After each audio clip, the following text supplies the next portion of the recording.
Okay, it's 10 o'clock. Let's call the meeting to order. We do have a couple of panelists that have joined. Thank you again for joining. Do I need to read the notice to the public? Oh, yeah, you probably should. All right. Committee meetings of the Board of the Directors of the Vallecitos Water District will be held in the upper conference room at the district offices located at 201 Vallecitos de Oro, San Marcos, California, on the date and time identified above. Vallecitos Water District is following the guidance issued by the County of San Diego effective March 1st, 2022, which follows the California Department of Public Health guidance, which recommends that persons attending public meetings are strongly recommended to wear a face covering in indoor public settings, whether vaccinated or not. The Department of Industrial Relations also strongly recommends, but does not require, the use of face coverings by all visitors. Broadcast of the meeting. Members of the public may watch the meeting live via computer or smart device by going to the district's website, www.vwd.org/meetings, and clicking on the watch live icon. However, they will not be able to participate in the meeting remotely. Listen to the meeting. Members of the public may listen to the meeting live on their phone by dialing 888-788-0099 toll free or 877-853-5247 toll free. When prompted, enter the meeting ID and passcode displayed on the district's website. Public comment. Persons wishing to address the matter not on the agenda may be heard at this time. However, no action will be taken until the matter is placed on a future agenda in accordance with the board policy. Public comments are limited to 3 minutes. A request to speak form is required to be submitted to the executive assistant prior to the start of the meeting if possible. Public comments should start by stating name, address, and topic. The committee is not permitted during this time to enter into a dialogue with the speaker.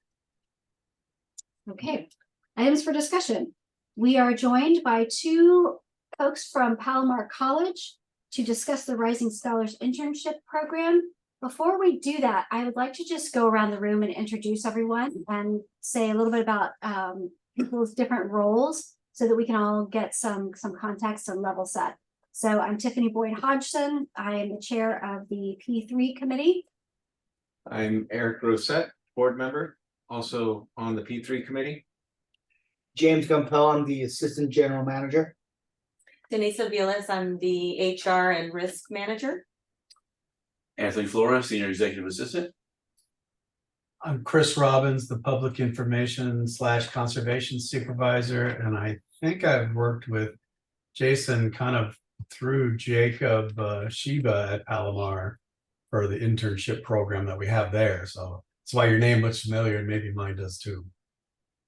And I'm Glenn Prum, I'm the general manager for the water district. For how many more days? For 24 more days. 24 more days. I'm retiring December 29th. Oh, you're muted. So Susan and Jason, if you would just take a minute to introduce yourselves and talk about your role at Palomar, just so that we can better understand that as well. So I'm Susan Weich, and I am the Dean of Career and Technical Education and Extended Education for Palomar College. And among my many programs, I have Jacob Sheba's Water Technology program. So some of you do know him. And we also have other trades. I also have the Rising Scholars program, which we'll be talking about some today. Great, and good morning, everyone. Nice to meet you all. I'm Jason Jarvinen. I'm a faculty member in our workforce development department, and specifically through work experience classes, students have the ability to earn academic credit for what they're learning on the job or through internships. And so I'll work with faculty members in other disciplines, to set up internships like what we have with the Water District through Jacob's program. But we like to do that in a whole range of different disciplines. So we're really excited to talk about, potential partnerships with our Rising Scholars program today. Great, thank you. And thank you. I see Anthony's turning up the audio a little bit. Thank you. Okay, so the reason why we are all here today, among other reasons for the meeting, but I particularly wanted to initiate a discussion about a potential partnership with the Rising Scholars program. I learned about the program a few months ago, and I think it is such a tremendous opportunity for us to both benefit Vallecitos with bringing in folks who could potentially be hired here, but also provide an opportunity for folks as they reintegrate into the workforce through the Rising Scholars program. When I originally spoke with Jacob when we were putting together the water wastewater internship program, one of the things that was very, very important to me is that we take anybody with a potential criminal history, we take it on a case-by-case basis. I did not want that to be a barrier for people to be an intern at Vallecitos, because I believe in second chances, and I believe that that would have been a barrier too high potentially for folks. So I'm excited to start this discussion and, figure out, I don't know that we will come to a specific agreement of exactly how it would work today, but at least start the conversation, understand the logistics involved, understand what kind of potential internship placements we could have through Rising Scholars, and hopefully make this a good match. Right. So Chris, I know that you've been working with Jacob very closely. I wonder if you'd be willing to give kind of an overview of how our water wastewater internship program works, how it starts, how we go about finding someone, and how we go about figuring out where they're going to be at Vallecitos. So we do have a current intern with us right now, Flavia Orium. We've had several other interns through Palomar. They've spent time, full semesters here. I think they're required to achieve 180 hours while they're here. Typically, we've had them on Mondays and Tuesdays, typically 9 or 10 hours per day, to make sure they can meet that 180-hour requirement.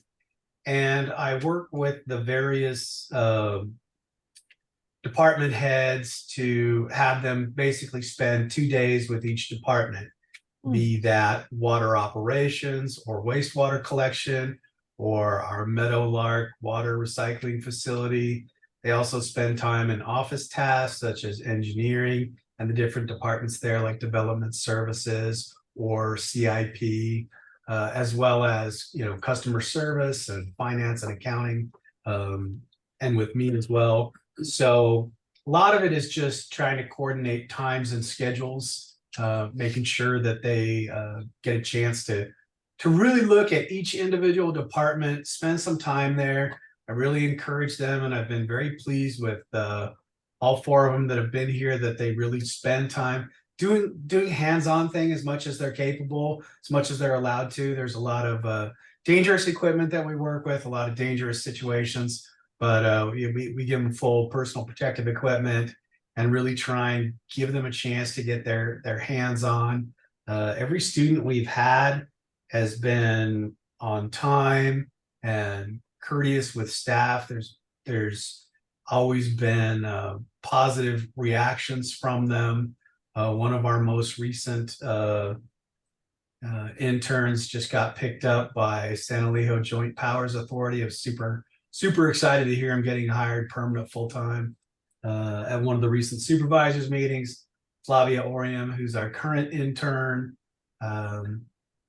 got some nice kudos from some of the supervisors about her initiative and getting into things and taking things kind of to the next step and the next level. So a really positive program for us. And typically Jacob and I will interview candidates. Jacob puts out a announcement and a deadline for students to get in resumes, and we do an interview, online interview, and pick the highest rated candidates. And there's never been a candidate that we had that we wouldn't have taken, but we just try and sift out who's the top candidate in a specific semester. Great. And we want to thank you for that internship, because those are so incredibly valuable for our students, and they do turn into full-time jobs. And so thank you for that. And that sounds like an excellent structure also for letting students really see the full scope of what you all do.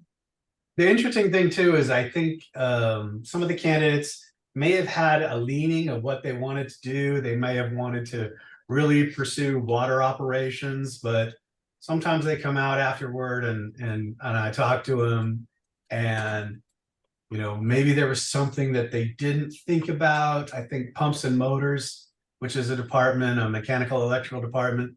There's been candidates that were really interested in that and probably didn't have an idea that that was maybe a department. You know, you just think of water and you think of wastewater, but yeah, we got to move both of those items. And there's been more than one candidate that was pretty interested in that specific department. It's great to hear.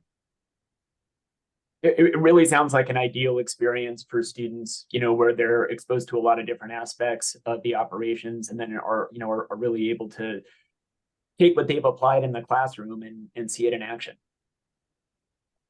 So when I met with Nora, about, a month ago, we were talking about some of the potential positions that we might be able to bring someone in for. And I was surprised, she has folks with a variety of skill sets. Most of the folks that we've brought in through the water wastewater program have been more engineering and operations oriented. And going into the conversation with Nora, I thought, well, maybe most of the folks that we would select through Rising Scholars would be more administrative focused, like customer service or HR or maybe accounting or something like that. But I was surprised to learn that she also has engineers in the program. So I think and Chris, you can guide this, but just from my perspective, I think we should think about where we would have capacity to bring in an intern, because I know that it takes staff time and I know it takes coordinating logistics on your part. What do you foresee as places where we might be able to bring somebody in, and how could we work around the existing internship program that we have so that it's beneficial, so that it doesn't become something that is difficult and impact adversely the program?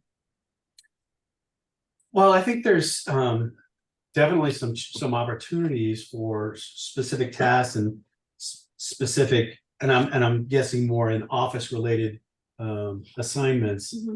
Customer service has certain things that need to be done. Engineering does, even I do, where there are tasks that are more office related, that sometimes are spreadsheet related, and there's opportunities to put people to work to carry out some assignments that can be passed off and transition to a new person rather easily without a vast amount of training, where it can be just reviewing certain fields within spreadsheets and so forth to pull out specific data. So I think there's some opportunities for that here.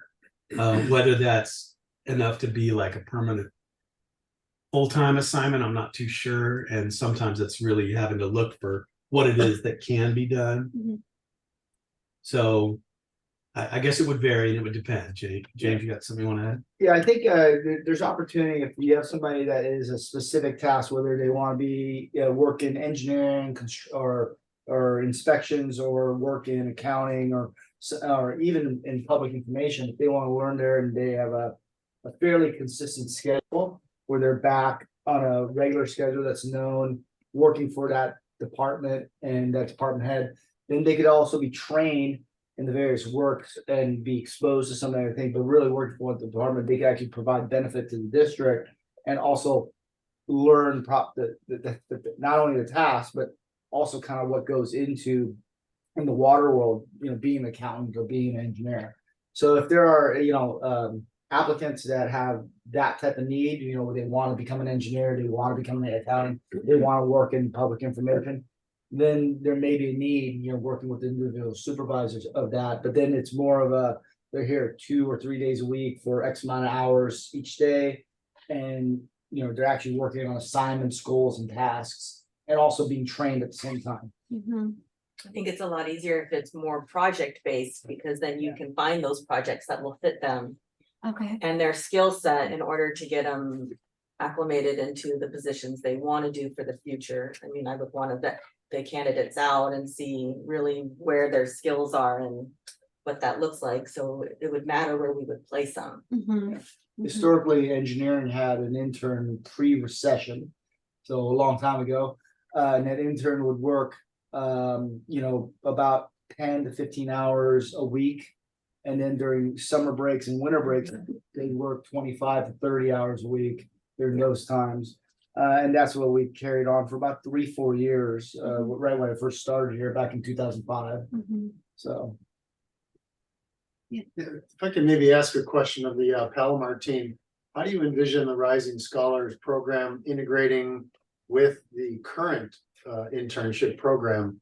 Is it separate and apart from, or is it just a way to determine who gets the intern program, widening the scope of field to include the Rising Scholar applicants? Let me start, and then Jason may have something to add to that. So these are two very different programs. The water tech program is, specifically training for your industry. And so the students are going to come in with a good understanding of the concepts and theories and skills and then that kind of thing. The Rising Scholars program has students who are in a variety of majors, and they're pursuing whatever their particular interest is. The program itself provides a kind of wraparound support for them by creating a community for them and a community space. And then they also are getting a lot of additional instruction that helps them translate their experience with society into where they want to go. And many of these students, are interested in counseling. They're interested in jobs in administration of justice and areas, and then some are in engineering, or they have a variety of career interests, but they do tend to fall into things where they have experience and they know something about that sector. So we do have students who are interested in business, for example, and they could easily, I think, come into your company and get training and work in human resources and maybe public information and customer service. So they might not go for the more technical aspects of what you've been doing with Jacob's students, but they could work in other areas of the company and more administrative support arenas. All right, thank you. That helps. Would they Jason, did you want to add anything to that? No, actually, I think you got it right on, just that, right, we'd be working with the students in a variety of majors. Right. And Jason can help match anybody to anything. He's a wizard. Would the students have similar requirements in terms of how many hours they need to spend? Because the intern program does, to get course credit, you need to spend X number of hours. Do you envision the Rising Scholars program being similar? Well, so that's actually something we can decide. And I think we can structure that maybe around what your needs are. The reason for the current internship is set at 180 hours is we wanted the students to be able to earn 3 units for the class. And Ed Code for us specifies a certain number of work experience hours per unit of credit. For unpaid positions, it's basically 60 work experience hours per unit of credit. And Jacob felt really strongly we wanted to set that at 3 units because students can basically use that as an elective for the water technology program. In this case, we'd have a little more flexibility because it wouldn't necessarily be an elective. So if we wanted to set this up as, say, a 2-unit class, then it would only require 120 hours rather than 180. That, again, it gives us a little flexibility there. Yeah, I ask these questions because we do have a capacity concern, just the resources, because it does take time and attention for us to oversee the intern. If we expand it too greatly, I'm concerned of our ability to manage it and to provide a meaningful experience to the interns. So it'd be helpful to understand what the time commitment would be. We don't need to figure that out today. But thank you. Yeah, I think those are great points. And I think, what I would like to leave this meeting, I would like to leave this meeting with an idea that we're all in agreement that we could pilot this to be determined whether or not it's, 2 units or 3 units, 120 or 180. With, some loose framework around what we've done in the past and how we could do something similar with, the 1 or 2 days. And I think we've shared some knowledge on our end and you with us to help us better understand at least how the logistics could work. So if we're in agreement that we could pilot this, So who would be vetting out and how many potential candidates are we talking? Are we gonna be having 1 or 2, 3? Well, we'd probably start with one. One, Yeah. okay. we start just with thinking one we for start pilot. one. And, I similar to the way that Chris works with Jacob closely, whomever is going to be in charge on our end would probably work closely with Nora to understand, she knows all of the students in the program and she could make recommendations of, Where they are and what Yeah. their skill set is. Mhm. Mhm. yeah, she knows them. And unfortunately, she couldn't join us today, but what do we think about that? Who is Nora and what's her relation to the program? Nora Kenny Whiteley she leads the Rising Scholars Program. And then question for Palomar, what is the best, can you give us a kind of range of outcomes here? What's kind of like the best you've seen come from it? And what's kind of a worst case scenario? And then if there is any, and then what's the most successful way you've seen the program run from a kind of company side? Well, let me speak a little bit about the fact that this is the Rising Scholar Program. And then maybe Jason can address maybe a way to think about structuring it. You mentioned, Tiffany, that you would want to look at these students on a case-by-case basis. When we first started this program, we couldn't even hire the students at Palomar because of the requirements they had about felony convictions. And we actually changed that at Palomar so that we could hire these students and have them be interns on our own campus. Currently, we have 2 students working as assistants to the president of the college. And so far, all I've heard is good things about that. I think the case-by-case basis makes sense so that, you have interested candidates that you can interview. Nora can do some vetting on her end, and then you all can do some interviews, and then, whatever background checks or whatever you need, then that's something that's what our campus does is it's on a case-by-case basis. So we've really changed that and opened that door, and it's been very, very positive. One of the things I'll say about the Rising Scholar students is they are out in the public now. They have a commitment to talking about this program and what it does, and to helping other folks who are in prison come into college and really change their lives. We know that education is the one thing, it's the one thing that makes a tremendous difference on recidivism rates. So these students are, we have a lot of services wrapped around them to support them, but the commitment that they've made is incredible. And they're just amazing human beings to be around. So I can't think of anything except superlatives when I think about the students in the program and how they're trying to help each other, how they're trying to get out into society and make society a better place. Their commitment to being good workers and good members of the community is just amazing. So in terms of that process, I think we can set up a process that will deliver a handful of candidates that you can interview, and you would probably be excited to take most of them, if not all. I have a question. What would a reason be for you, like you said, it was on a case-by-case option, what would be a reason you guys wouldn't place a candidate?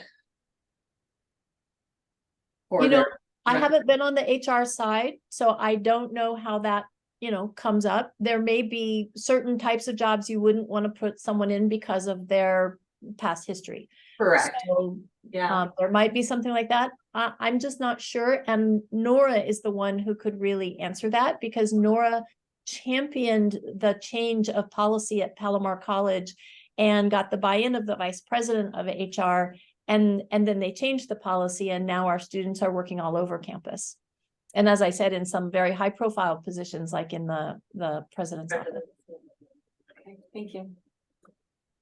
Have you placed interns anywhere else besides within the college itself? So you're trying to form a relationship with Vallecitos. Are there other either public or private sector examples? Jason, do you know, I mean, I think some of them are working, as I said, we have a large group that choose counseling.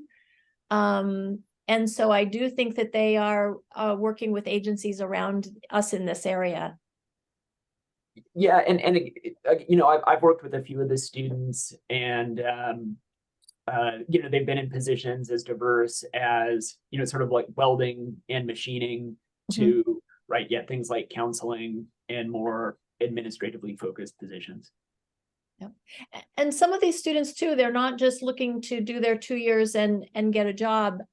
We've had quite a few are transfer students, and some have gone on to UCLA, UCSD, San Diego State to pursue, other degrees. We haven't had the program that long. I think it's like 4 years, 5 years now. And the program is growing exponentially. So we have a large group of students to choose from, and they are now spilling out into just all sorts of areas with their interest. Okay. So to my mind, the next steps would be Vallecitos determining who's going to sort of manage and own this program if we were going to pilot it. And then connect that person with Nora, and we could talk about timing and numbers of people. And I was also thinking piloting it with one to start, to be sensitive to our capacity issues. We would have to make sure that the timing matches with the students at Palomar, but also what we do on our end with the existing internship program. Does that sound fair and reasonable? I think for us, I think we should reach out to our supervisors to see who could have an interest in their specific group. So unlike the previous intern program where you're just providing training and they move on, this intern would be interested in that field, so they would stay with that group the whole time. So our first steps, I think, is to find out which supervisors would be interested in it and needs capacity. We have several supervisors that definitely have workload that they probably want capacity. So from there, if we get multiples, then we have to have an internal discussion to kind of pare that down to see which one makes more sense. At that point, moving forward, then Chris, maybe you can work with Nora to find out where the best applicants. We have, these 3 supervisors are all interested in these fields.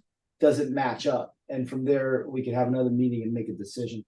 Take a little while to vet out with the supervisors, but I think you're coming up on winter break anyway, so we could probably get it figured out before the spring season. So when you say supervisors, do you mean supervisors all over the company, or? Yeah. So in Okay. other words, we check with the engineering supervisors, check with finance group, we check with customer service group, Yeah. for example, Mhm. and say, if you were to have an intern for a semester, and we have to kind of get an idea of how many hours. Could you use them? Could they be beneficial for you? You're providing training, but could you get a benefit also? Mhm. And if they say yes, and we have a few that say yes, then we can figure out what is the best matchup to pilot this if there is.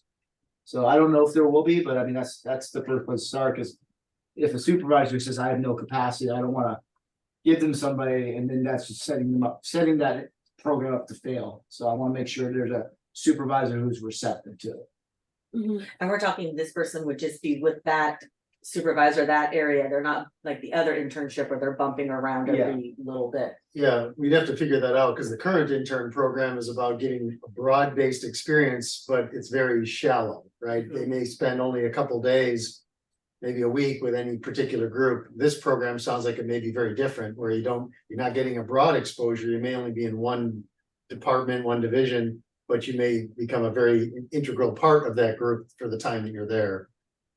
So, Yeah, I guess that's a good question for you. Yes, that was my assumption from the way you described it, that they're interested in this field. So they would be paired up and would stay in that department, learning that field for the entire time. No, I mean, go ahead, Jason. Oh, I mean, to a certain extent, it could work either way. And I think part of it, for me, is what's going to fit your need the best. Is it sort of having a student stay with one department, maybe focusing on a few projects? If so, that would certainly be valuable. That's certainly very valuable for our students. And I would say that's what most of our internships are structured that way. But of course, like if students, rotating ones work also, and right, getting the many varied experiences, maybe with a little less depth, can also, that's also really, really valuable. So it works both ways. We just look at what's going to be the best fit for you. No, I think, go ahead, Chris. Well, I was thinking it could be that a specific department has a task that needs to be handled, that needs to be carried out, and it may have a certain amount of time that gets allocated to it, but it may get completed at a certain point. And then there may be another department that has a task. And so it could be that the person is housed in a specific department for, a month or 6 weeks. And when that assignment gets completed, they could go to a different department. So I think you're right. I think I need to talk to supervisors, see who's got tasks and assignments And capacity. and how long that would be. I'm thinking 2 units. 2 units would probably work better for us because it limits it to 120 hours, and that's probably easier to achieve. And I'm not sure exactly what we would call is it just water, Vallecitos internship or something like that. But yeah, I could reach out to supervisors and then maybe kind of put together. And I think it would be helpful to know what kind of skill sets that some candidates would have to match them up really well. So I think there's some meshing that needs to get figured out. Yeah, so I think just to kind of answer your question, Director, let's reach out to our supervisors, figure out what our needs are, and then have Chris work directly with Palomar staff to figure out if they have applicants that fit that need.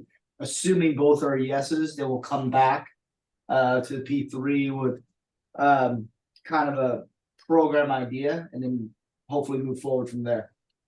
I think that's reasonable.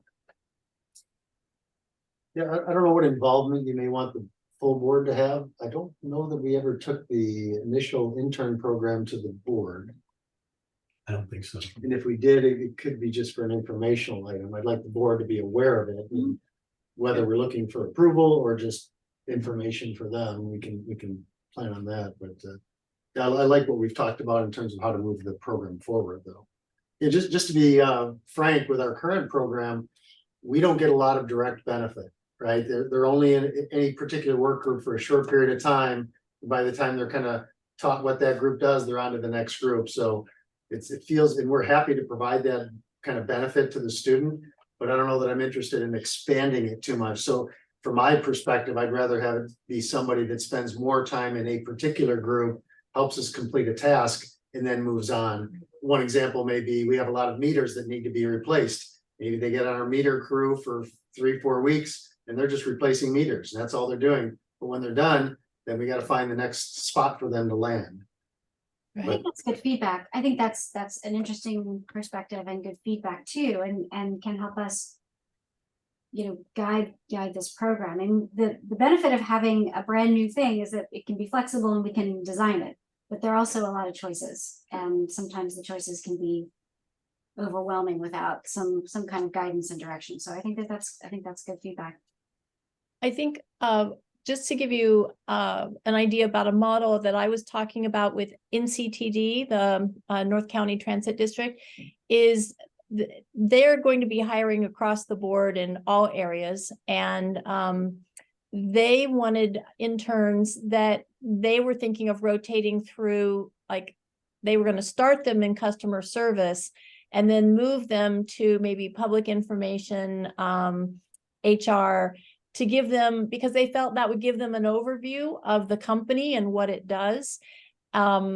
But they're also thinking that maybe those students would come back and do training to be a bus driver or a train driver. They do their own internal training for certain kinds of jobs.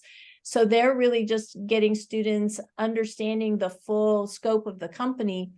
And then, with the time they spend with them, but the idea that they might come back then and apply for positions that they also trained for. Now that's a little different from your water technology piece, but there may be other positions in your company that you would be interested in the students for what they could do from an administrative support position, for example. Okay. But I think anything would work. And the thing is, if it doesn't, you can always tweak it and try another model. They're only for a semester. And so it's easy to say, okay, this worked, that didn't work. Let's try it a little differently. Okay. All right, thank you. Any other questions or comments? Okay, well, we're grateful that you joined us today, and we're able to talk through and share some more insights into the program. It's such a wonderful program, and something that I didn't know is that it's there's been an Emmy award-winning documentary made about this program. It's called Almost Home, and it chronicles the journey of two of the scholars that I believe are currently working at Palomar.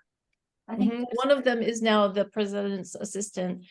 And these students have gone out on the road with that film to all over the sheriff's department, the attorney general. They're traveling all over and doing panels. And so their public speaking skills are quite amazing. And it's very brave of them to be able to answer some of the questions that they get asked about their lives and the transitions they're making.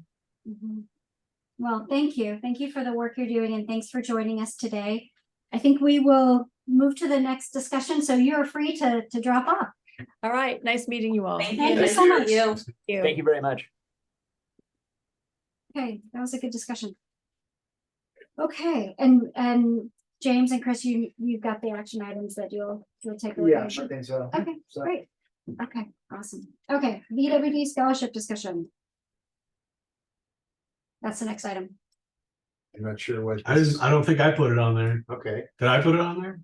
so I know We talked about it. we need to take this back to the board, right? Oh, this is a Jim Hernandez wanted this on the end. Oh, okay. All right. So if I recall, Jim Hernandez wanted to talk about adding, doubling the amount of stuff, not the quantity, but the dollar amount. Yes. So Go from 1,000 to 2,000 dollars per. and the way I envision this is this would be a budgeted item that the full board could review during that time. I don't know if it needs more than that. Glenn, what do you think? Well, I think it should go back to the board for a Okay. formal decision, right? And It should. it'd be nice when we go back to the board that we have the support of the committee. Oh, Say, we discussed it, because Hernandez was just an item for a future discussion. That's how it came up. oh yeah, you're right, you're right. So I think it needs to close the loop and go back to the board through the committee, which is why we're here now. And I think that, when we first developed this scholarship through this committee, Jim Pennock and I had conversations about, well, what's the follow-up? Do we ask them to come back and talk with us about what they've done with the money? And I know that he's going to bring that up again, especially in light of Oh, yeah. us talking about more money.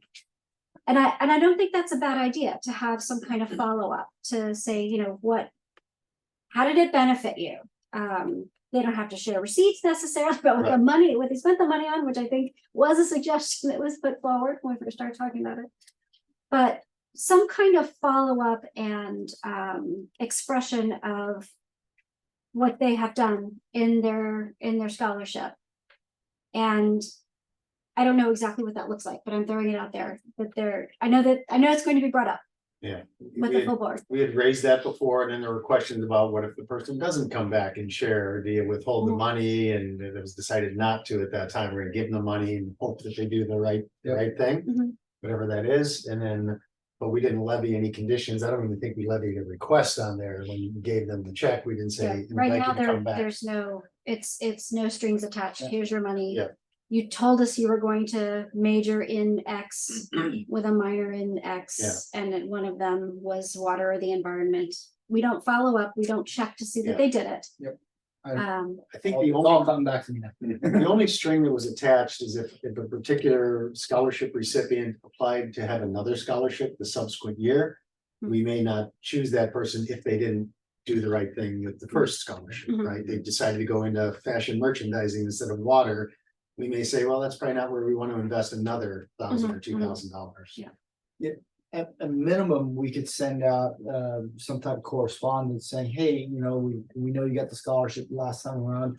Our board is really interested in hearing how it went, what you did with how it benefited you, was it helpful?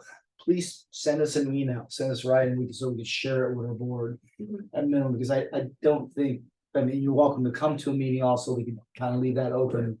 But if you give them just a real easy avenue to give feedback, we may actually get some feedback. Especially if you attach it to like a small incentive, like a $25 Amazon gift card Yeah. or something like that. I Yeah. think you get a good response and you get a good pulse for what they're doing. They can lie to us, but at least Yeah. they're, One other thing we should potentially consider is that there's an organization, I forget their name, but like almost all the scholarships are run through there, and it's a lot easier for discovery for students to find this, so we might get a bigger applicant pool, which might be more exciting for because I think the whole purpose is, giving back to our ratepayers and adding a layer of public awareness on top of that could potentially, be worth the whatever their administration fee is, which I think is fairly reasonable. It's like we looked into doing scholarships at one point and it was like $500 or $1,000, and then they run it. It also adds another layer of transparency and I suppose open fairness. So it's some kind of clearinghouse. Yeah, I'll find out what their name is, but like students go there and there's whatever, like 1,000 scholarships for your area, right? And then you're just like, okay, that one applies to me. Well, you're filtering it down. Like, Yeah. this one applies to me, this one applies to me, this one. And so you're going for the ones that you're most likely to get. But for us, it would be the larger pool of applicants to consider. Maybe 100 versus whatever it was, 20. Oof. I appreciate the efficiency. But it's also, it's us reviewing the applications, I right? see both sides. Yeah. And I also am very much, the commoditization of education is something that I'm not supportive of. And I see that, having a kid that's applying for Right. colleges, there's so many people wanting to take your money to just try to get you through the process of filling out the application. And I appreciate it's probably more efficient. Yeah. But I want to put that out there. Totally agree. I want Pros to, and cons I wanna- on both sides. yeah, and I most wanna likely proceed more with caution. pros Yeah. towards our current way of doing it. Yeah. I agree. Yeah. so let's look into it, but if it's a sort of a putting them into the meat grinder, I feel like I like the personal touch too of seeing the applications and knowing that these are local youth. So I do like that aspect of it. And I also like that, while I think we could accommodate more applications, it's us, right? It's us reviewing 100 resumes and applications, and that can be a lot. Yeah. So Chris, And there's other ways we could pare that down or more efficiently run it ourselves too, through various ways of tweaking the application, different ways of building the application itself to where it outputs in the spreadsheets in a certain way. And it's all filtered and They had, I think the first year we did it, we got a lot of submittals from places that weren't local, which was a little odd. I think you'll recall we had some San Diego State University and they lived in El Cajon, and I don't know how they found us, but they found us and submitted, and they were screened out. But it was strange how vast People search and find you. Yep. Some people applying from far away. But the applicant pool was rather small that year. Yeah. So yeah. it's kind of an interesting mix, how do you strike the balance between making sure everyone knows about the scholarship at the 4 high schools and, Palomar and CSUSM. How do we make sure that that gets out there? Yeah. And that the criteria are clearly outlined, because even last year we had a lot of really stellar kids, but they were, theater majors or, something like that. So it's a hard balance. So for a staff report to the board in maybe January. Well, let's get one of the things, there's 2 main subjects for the committee here. One is, does the committee support doubling the monetary amount as Director Hernandez suggested, or is there something else? And the second thing is, what feedback are we looking for, if any? So I mean, I guess the easiest question is, if Director Hernandez wanted to double the monetary amount, is that acceptable from the committee standpoint? Is it want to do something else, tweak it? As a suggestion, the amount maybe is, and as we did previously, where we didn't get quite as many as we thought we were going to get, and so we put the extra amount towards those students. Mhm. So maybe we have a new dollar amount, Yeah, and the plan is to give 2,000 to 1, 2, 3, 4, 5. Is it 6? 6. Yeah. Mhm. Yeah, to 6. But if you only get 5, spell that out so that we can do that. Yeah, And I like that flexibility Yeah. so that we can. so basically right now we have $6,000 budgeted for up to 6 scholarships. Yes. 6 $1,000 scholarships. But if we get 5, then we allocated the 6,000 for and 5. we did, It's we fine. gave That's what we did. 1,200. Yep. Yeah. Yeah, so then the question is, do you want to allocate 12,000 for up to 6 scholarships? Or would you like to have some other form? So I guess that's the first question for the committee. Are we supportive of doubling the amount? Yeah, I think $2,000 would go a long way for folks, especially at Palomar. I'm supportive, but I do want some guardrails around it, and I want some parameters. I think we have to do that because we're talking about public funds. Mhm. So we have to be good stewards of public funds. We have to make sure that we are giving out the scholarships and that there is some semblance of a return on that investment within our industry. Not looking at the financial, what they've done with the actual money, but looking at what the outcome is, right? I don't know what it looks like. Because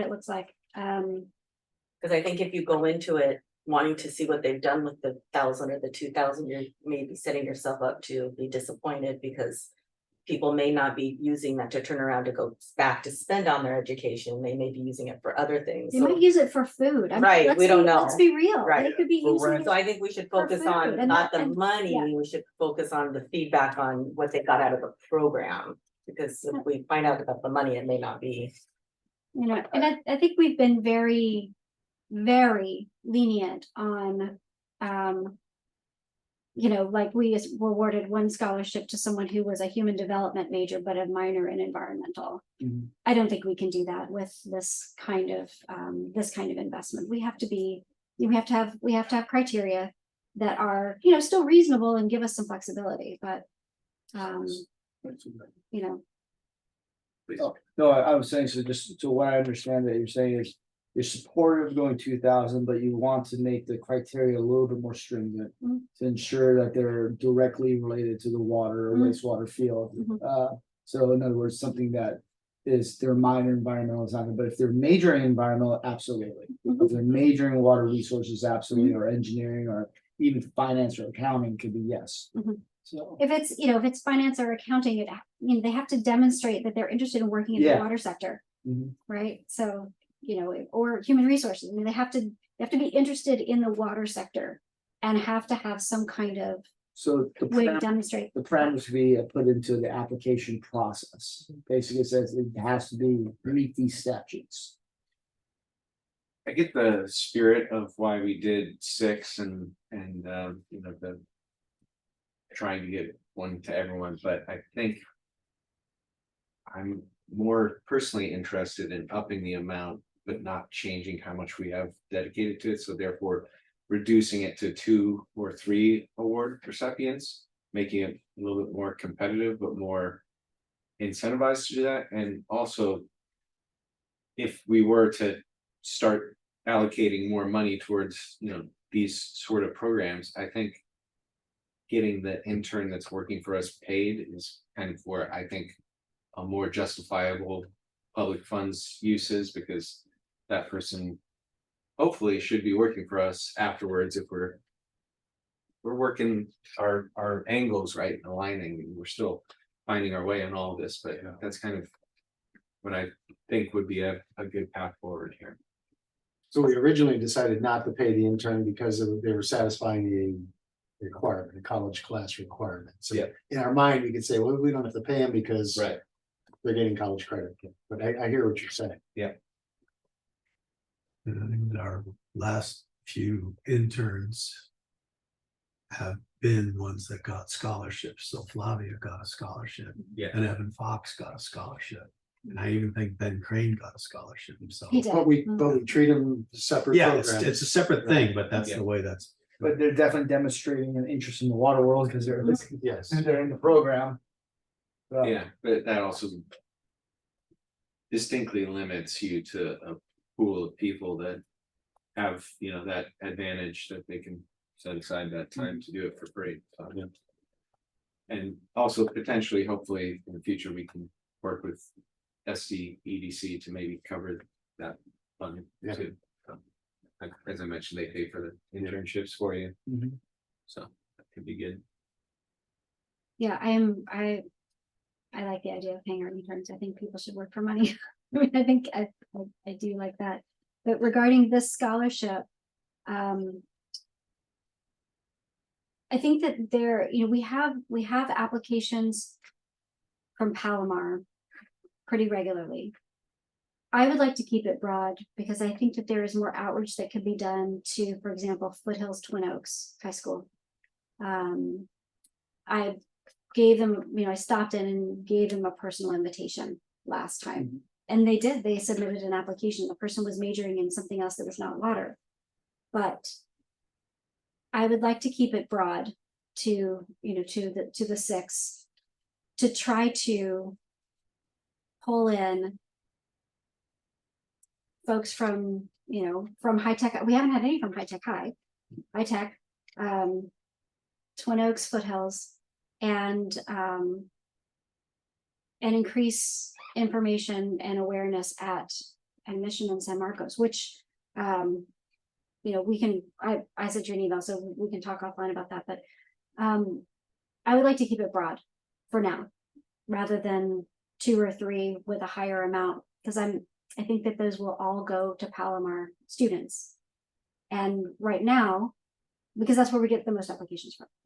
But I would like to, I think by keeping it broad, we can continue to build awareness to try to move folks into the industry. Well, you also have the flexibility. So if you end up getting a really great application and decide to pare it down, you're not going to give 6, you get 4, you could That's split true. that up. So That's you do true. have that flexibility currently.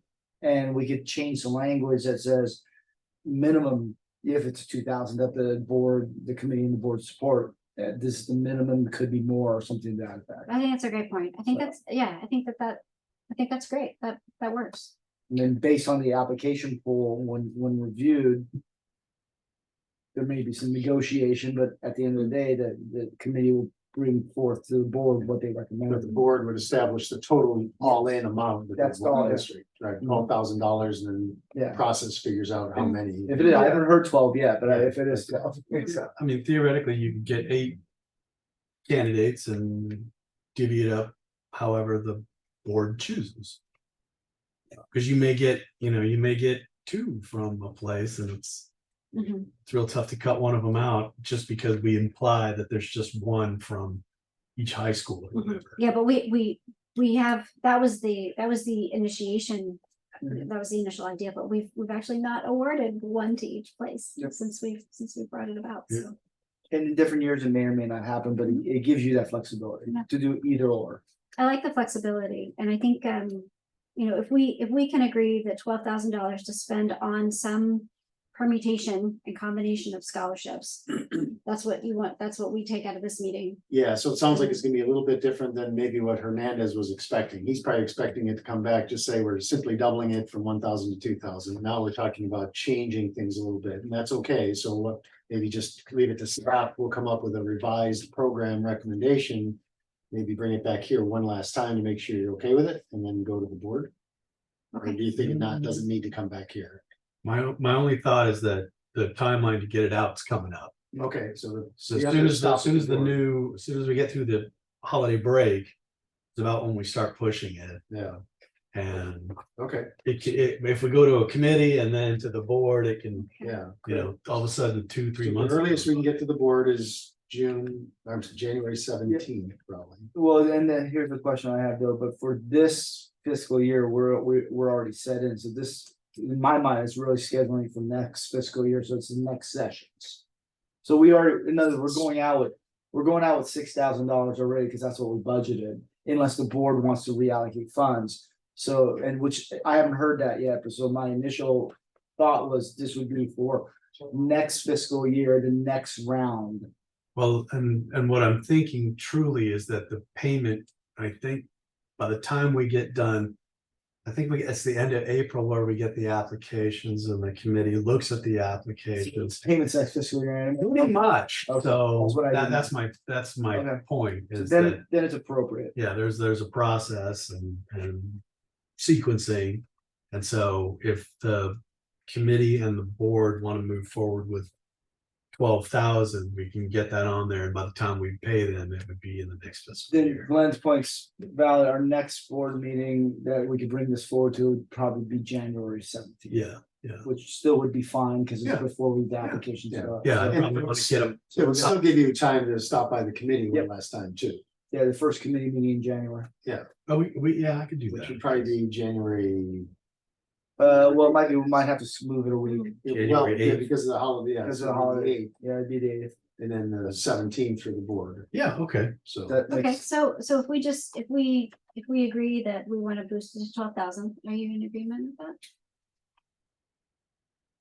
I, of course, would love to give away more money. I think that's great. I am curious in how we're almost certainly going to be doing another 218, right?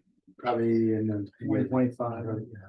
So you're looking at fairly significant public scrutiny of everything that we do. And so this combined with Bill Dean's program, probably 100,000 a year total if we boost it. The bills at, is it 50? Is it just about, the budget line item we have for, yeah, so 75 you're coming up on? So we should definitely be highlighting all benefits from this. And I'm not sure how we quantify such things, but it's definitely something that should be transparent and out in the public's eye. Yeah. Just trying to be, to your previous point, as cautious as possible with ratepayer funds. We don't have to boost it. Yeah, If you have hesitation, then why don't we could just stay the course for this year? And we could revisit it. If that would make you comfortable. I think that's a good path forward. I do like the revising the language to be more accommodating for whatever situation arises from this, and better reforming our application process to best not only catch as many applicants' eyes as possible, but also, Mhm. Arrange it so we don't have the humanitarian, the major that you mentioned that was not necessarily qualified for the. Just to check, so you're saying keep the total all in at 6, but give more flexibility in how that 6 is apportioned. That's Okay. my suggestion, yeah. Okay, so we'll still do the revisions as appropriate. And So I actually don't think there are any. yeah, there's because we really have not so much. many- Yeah, we have so much flexibility. you're right. Anyway, Yeah, and I usually bring it as a board action, say, we've got the committee has approved the, X candidates in this amount, Yeah. and does the board approve the? But the theory was, we went into this thinking it's the $1,000. Ideally, Yeah. ideally, that's Yeah, what. yeah. But it hasn't worked out that way. Right, so And we, we'll more codify it, we can put some substance to it that says there's more discretion, more flexibility behind the scenes, but the Okay. total dollar amount stays the same. okay, So then really, it'll just be a committee report out. We don't have to come back to the board. And when we report out the committee can report out unless you feel it should go a different way. I'm just trying to be respectful to Director That's what I'm Hernandez's saying. request, who said, please bring this back to, that's when he brought it up, was Yep. at the future board items, and that's usually what we do, is we agendize it at the future board item. Yeah, As a future. I think he brought it up though as a future for committee consideration, but we can bring it back to the board no Yeah. matter what, as agenda. Anthony, do you remember in the minutes of how it We'll was have to look it raised? up. he said, I would like the P3 committee to look at boosting the scholarship amount. Is that what it is? Yeah, that's what he said. Well, then that's, Yeah. okay, it gives a lot of flexibility. So, Okay. There we have. The other possible outcome is the follow-up survey, 6 months after the fact that we send, just, it would be.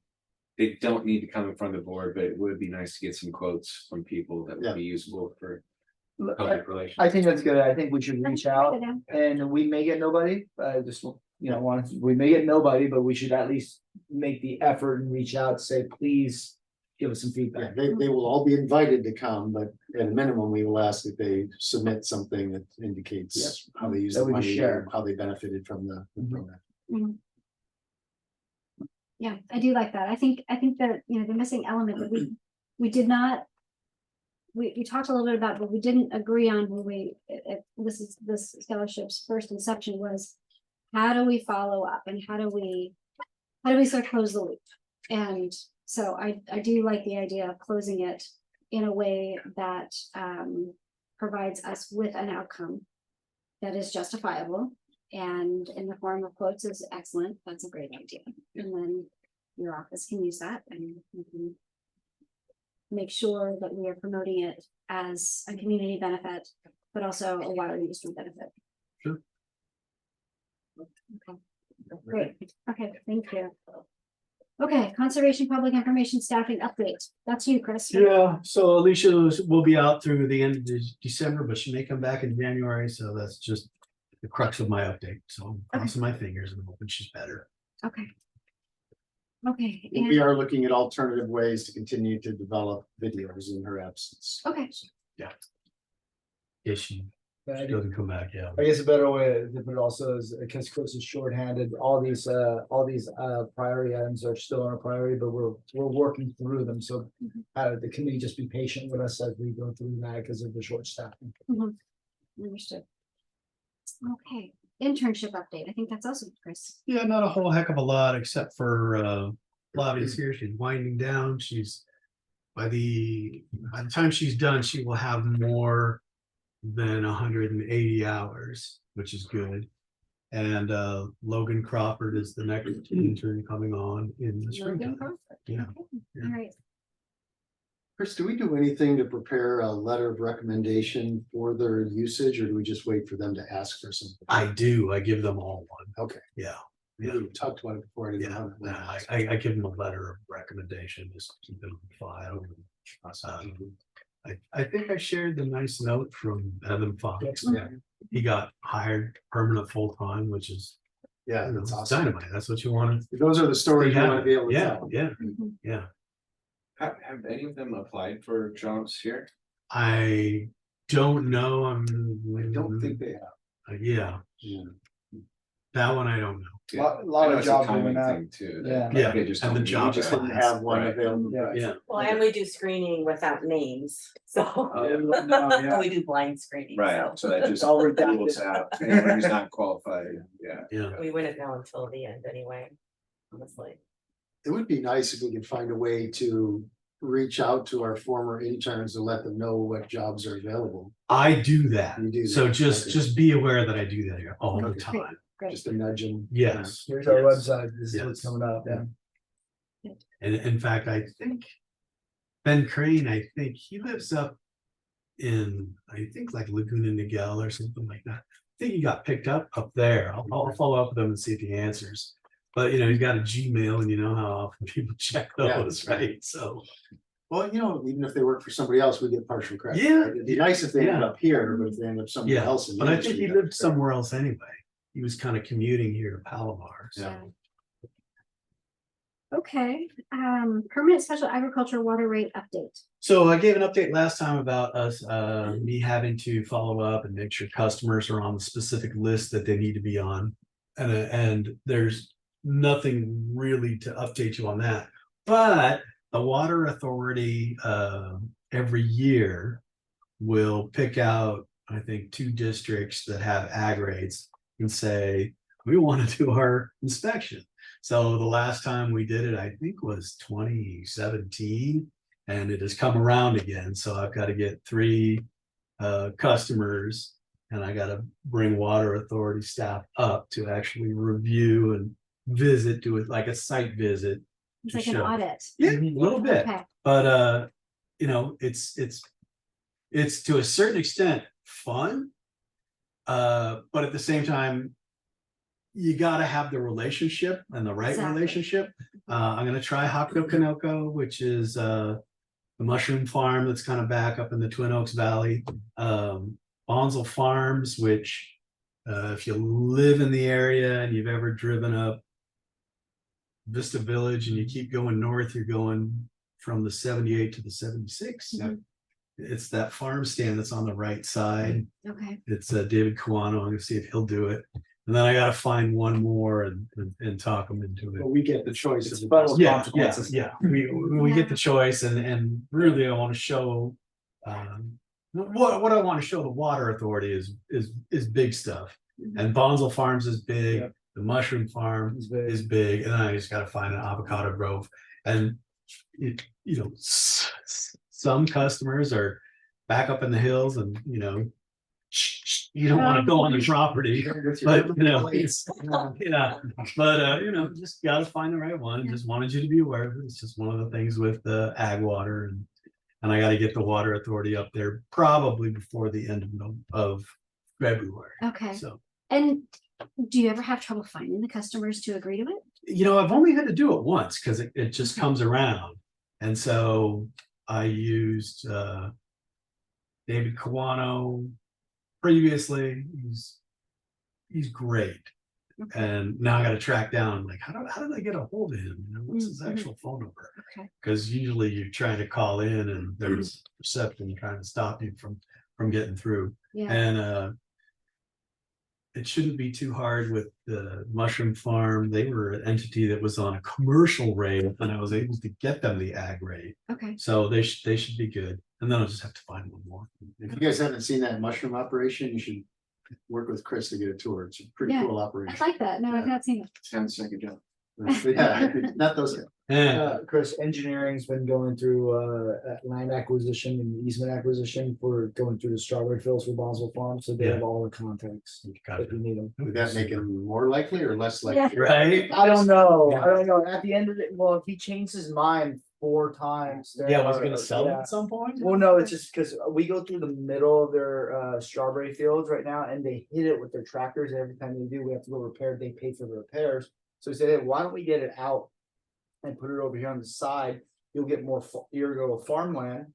You give us an easement for free. We quit claim our easement, and they said yes. And then we designed it. And he said, "Oh no, I think I want you over here." And we said, "Well, hold on. If you put it over there, it's a longer pipeline. It's going to cost us $800,000 more to put it over there. So we will stay in our easement." And he said, "Fine, you stay in your easement." And we said, "Okay." And then we got about through it. He said, "You know what? Actually, why don't we go back to the original deal?" Oh, boy. So he was just playing. He was trying to get more money. Is what he was doing. So, but overall, I heard it was. I mean, he was just trying to be a businessman, Yeah, trying to let yeah. it run. I don't think it was nasty. He was just he was bluffing, and we just called his bluff. Gotcha. That's all we did. Yeah. It just took 8 months. Okay, all right. Okay, so anything else on that, Chris? You sounds like you've got that well. under Yeah, control. and if you were, tell me if you're interested in going to that, because it is pretty fun. Yeah, I'd be interested in going. Yeah. Yeah. just a little bit of heads up, yeah. Go with, sometimes you get thing of strawberries, sure. If Yeah. you declare it. Right? Yeah, you have to declare it. Okay. If Right. you declare if you eat it on the spot. That's it. Yeah. Go ahead and keep the evidence.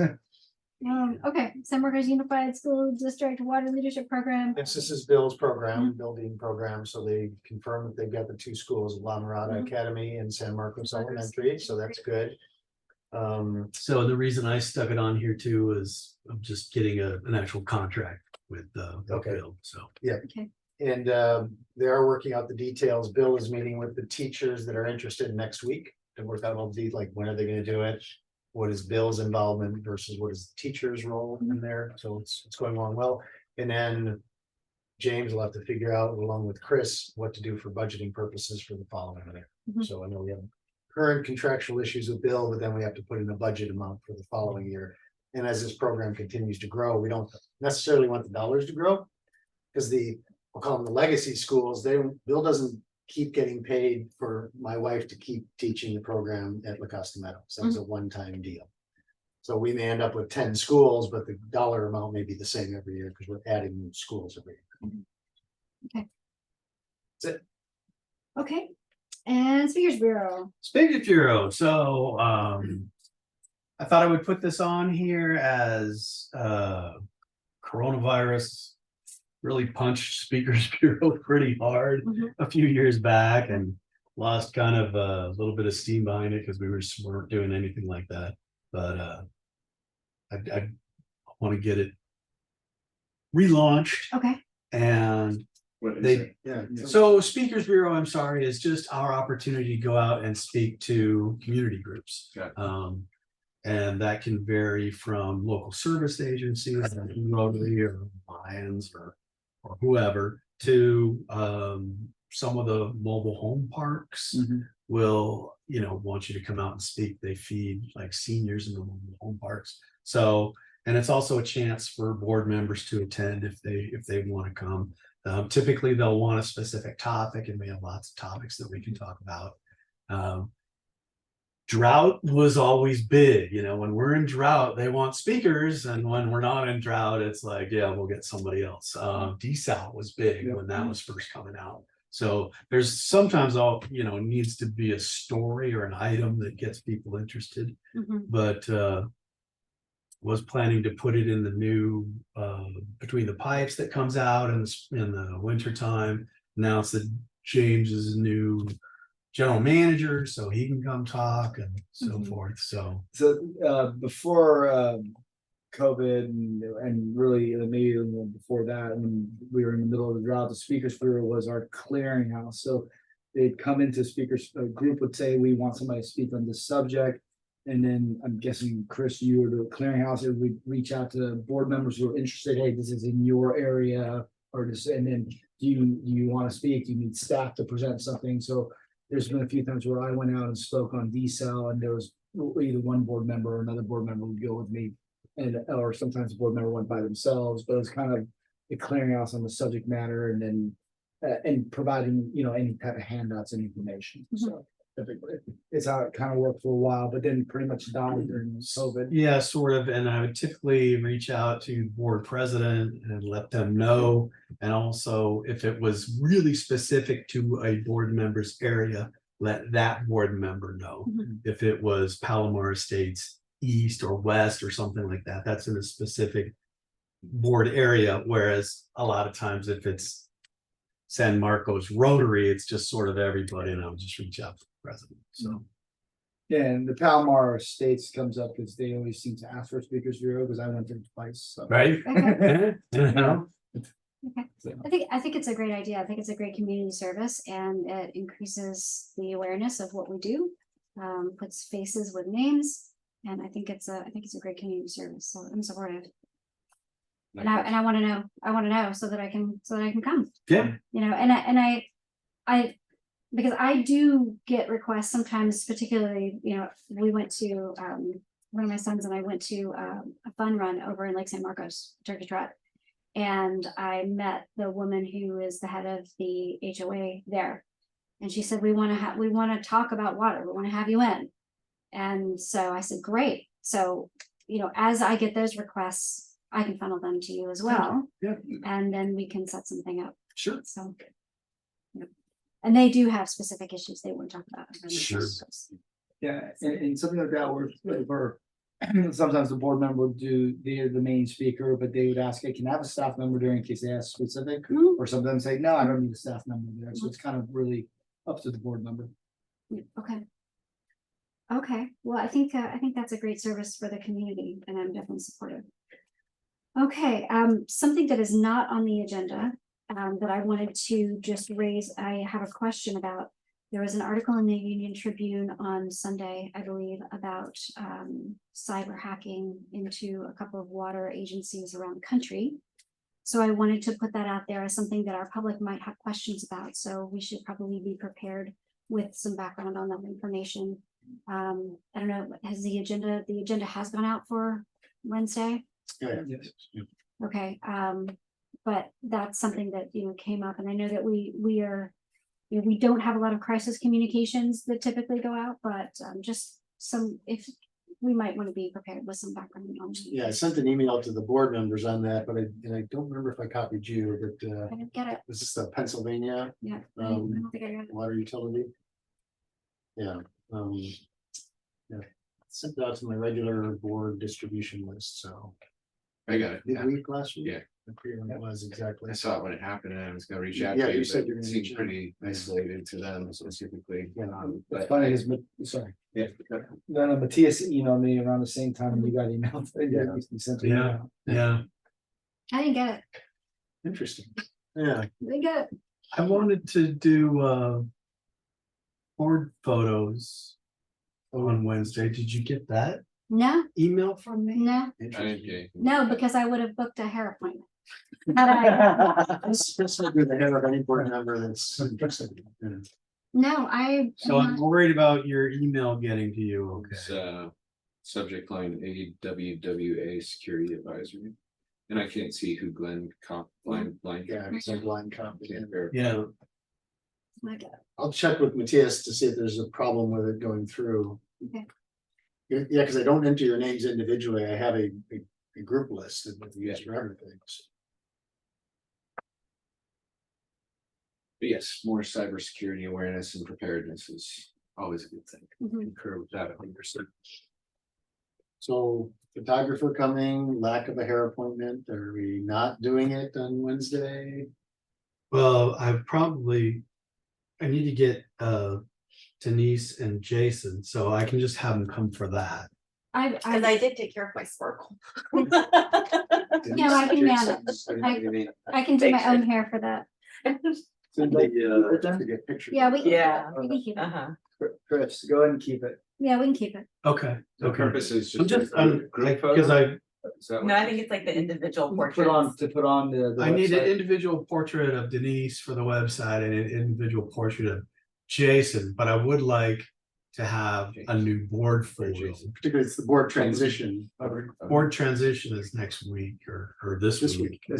So I'd like to have that photo. That's what I'm trying to get. Yeah. But not the new, these are not the portraits that are gonna go. No, No. this is a group. This is a group thing, and I photo. was gonna ask if we can hijack this time, because this is my last meeting, I'd like a group photo when I'm in there with the board. and Mhm. Yeah, Management staff. stuff Great. like that. yeah, Yeah, so no close-ups, Yeah, no close-ups, no individuals. except for Jason. But and yes. Denise. Yeah. Got it. Just nicely. Yeah. Yeah. So on our Trying to website, there's track a it down. management team, and right now Jason and Denise is blank, so. Yeah, okay, all right, yeah, and if someone could check on my email, because Yeah. I got neither of those emails. I'm looking at my inbox right now. I don't have it. You going to spam? Yeah, it's Yeah. Well, let's see, maybe it's. It may because it's a group, it's, it may have filtered it out. You know, and Vice President Hutchin, so I didn't blind copy you, I sent it specific. Yeah, I didn't get it Um, either. Well, I didn't send it to you because I was How about the I was photo? asking her as I see incoming president. board president, Yeah, I see. can I do this? Can I set this up? But it was on Tuesday, November 28th at like 9:18. Tuesday, 9:18. And it doesn't look like I spelled your name wrong or anything. Oh, I just didn't scroll down far enough. Let's see. Tuesday at 9:18. What was the? I have, What's the oh, subject? yeah, board photos. Yeah, Board I didn't scroll down far enough. Yeah. Okay, all right, thank goodness. That makes me feel better. Yeah. It's like, did I just Oh, yeah. do a lousy job of this No, or no, something I like did that? get it. Sorry, Sorry about need that. to adjourn the meeting for. Yeah, okay, that's it, right? No, nothing else? But one quick thing, if you don't mind, and it seemed that the we have, or however we pronounce it, the low income housing Oh, water yeah. assistance program was well received at the last board meeting. I think we should consider maybe adding that as an agenda item to P3 to add to the bill in perpetuity until the funds are gone for that. I think it's something that we should consider keeping at the forefront of our ratepayers' minds through kind of tumultuous Okay, economic period. and I don't know when the state and federal money run out on that. But as I long have as no that, idea as long as either, that but gravy I train. just want sails. our Yeah. ratepayers to take advantage of it while it lasts. Yeah, agreed, and I think that, I don't think that there are too many times that we could say it, because people are busy and they forget, and the acronym's difficult. Yeah. Obviously, And so. as is the length too, so let's make sure we link shorten it if we do agree to. And if we go through Bitly or something like that, we can track how many people click on it. Okay, yeah. So that would be interesting. Okay, all right, All right. then we are adjourned. Thank you.